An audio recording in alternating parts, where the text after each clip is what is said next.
Dear students, अस्सलाम वालेकुम। आज एक नए लेक्चर के साथ मैं आप लोगों का केमिस्ट्री टीचर मोहम्मद इदरीस एक बार फिर आपकी खिदमत में हाज़िर हूँ।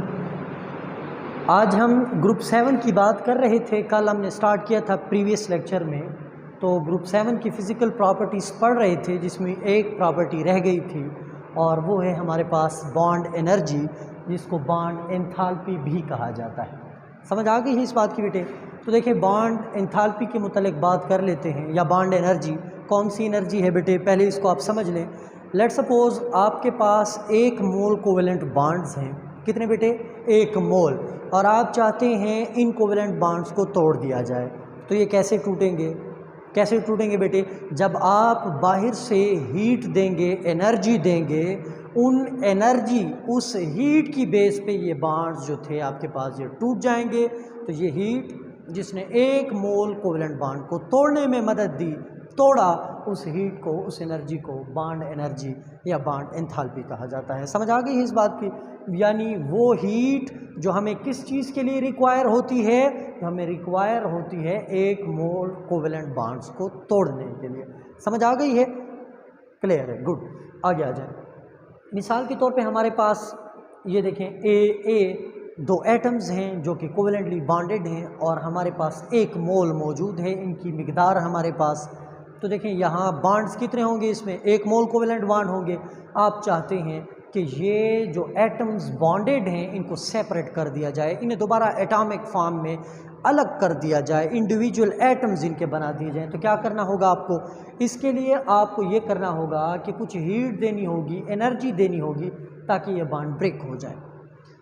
जब ये बॉन्ड ब्रेक होंगे, जिस एनर्जी से ब्रेक हुए, जिस हीट की वजह से ये ब्रेक हुए, 1 मोल बॉन्ड कोवेलेंट बॉन्ड्स, उस हीट को, उस एनर्जी को, उस एंथैल्पी को हम बॉन्ड एनर्जी कहते हैं। समझ आ गई है बेटे? देखें, ए कोवेलेंटली बॉन्डेड था, अब देखें इससे सेपरेट इंडिविजुअल एटम्स बन गए, बॉन्ड टूट गया, तो ये एनर्जी जिसने ये काम किया, ये बॉन्ड्स तोड़े, एटम्स को इंडिविजुअली सेपरेट कर दिया, उसको बॉन्ड एनर्जी कहते हैं। एक बात आप लोगों ने याद रखनी है बेटे, देखें बाज़ औक़ात हमारे पास ऐसा होता है कि हम जहाँ पे कोवेलेंट बॉन्ड तोड़ने की कोशिश कर रहे होते हैं, वो मैटर स्टैंडर्ड स्टेट में या तो सॉलिड होता है या लिक्विड फॉर्म में एग्जिस्ट करता है। तो आपने क्या करना होगा बेटे, याद रखें, पहले आपने उसकी स्टेट चेंज करनी है, आपने उसको कन्वर्ट करना है गैशियस फेज़ में।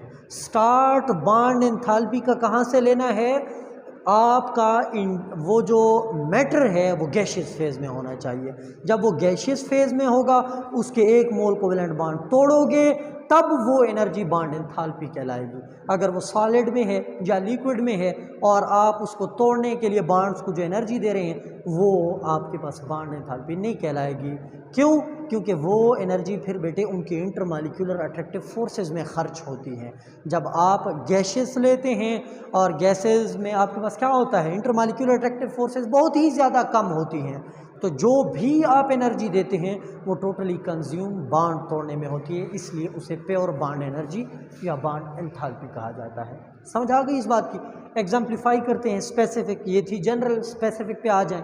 हमारे पास Cl2 का 1 मोल हमारे पास मौजूद है, क्लोरीन गैस, इसमें 1 मोल कोवेलेंट बॉन्ड्स हैं हमारे पास। हम चाहते हैं कि इन बॉन्ड्स को क्या कर दिया जाए बेटे, तोड़ दिया जाए। तो कब टूटेगा?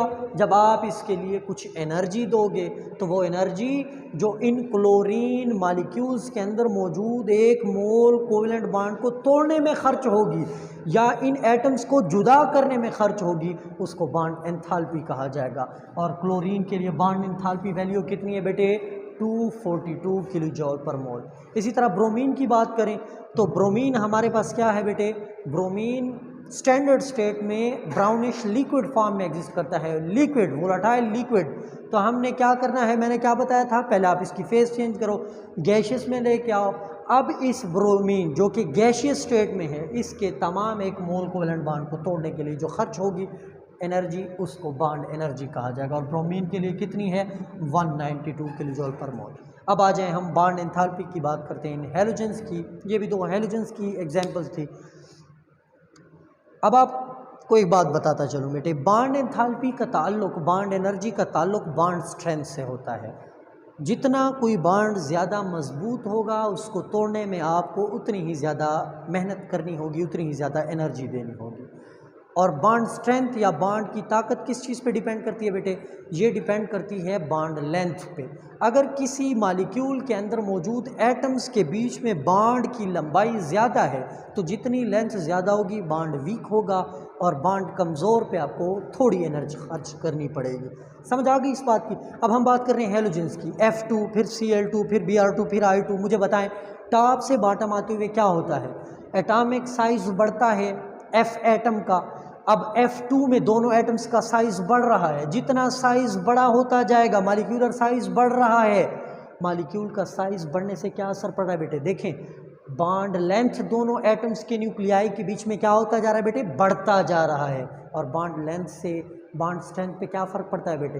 बॉन्ड स्ट्रेंथ वीक होती है और वीक होगी तो कम एनर्जी दरकार होगी। आप देख सकते हैं सबसे कम एनर्जी किसे तोड़ने के लिए? बॉन्ड एंथैल्पी कम सबसे किसकी होगी? आयोडीन की। Very good. और आयोडीन आपके पास सॉलिड होता है, पहले इसे गैस में, याद रखें ये बात। इसके बाद आ जाएं बॉन्ड एंथैल्पी इन HX। HX means hydrogen halides.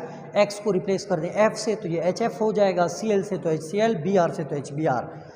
तो हाइड्रोजन हैलाइड्स की बॉन्ड एंथैल्पी क्या होगी बेटे? उसी तरह बॉन्ड स्ट्रेंथ पे डिपेंड करती है। बॉन्ड स्ट्रेंथ बॉन्ड लेंथ पे डिपेंड करती है। लेंथ ज़्यादा होगी तो बॉन्ड स्ट्रेंथ कम होगी और तोड़ने में आपको कम एनर्जी। तो सबसे ज़्यादा बॉन्ड लेंथ किसकी है? HI की, क्योंकि I का साइज़ बहुत बड़ा, फिर HBr की उससे कम, फिर HCl की उससे कम और सबसे कम बॉन्ड लेंथ इसकी। तो बॉन्ड लेंथ कम का मतलब क्या है? स्ट्रेंथ ज़्यादा है। और स्ट्रेंथ ज़्यादा तो एक मोल कोवेलेंट बॉन्ड तोड़ने के लिए आपको एनर्जी भी ज़्यादा देनी होगी। यानी ऑर्डर क्या होगा? HF की बॉन्ड एनर्जी सबसे ज़्यादा और सबसे कम HI की। अल्लाह हाफ़िज़। अस्सलाम वालेकुम।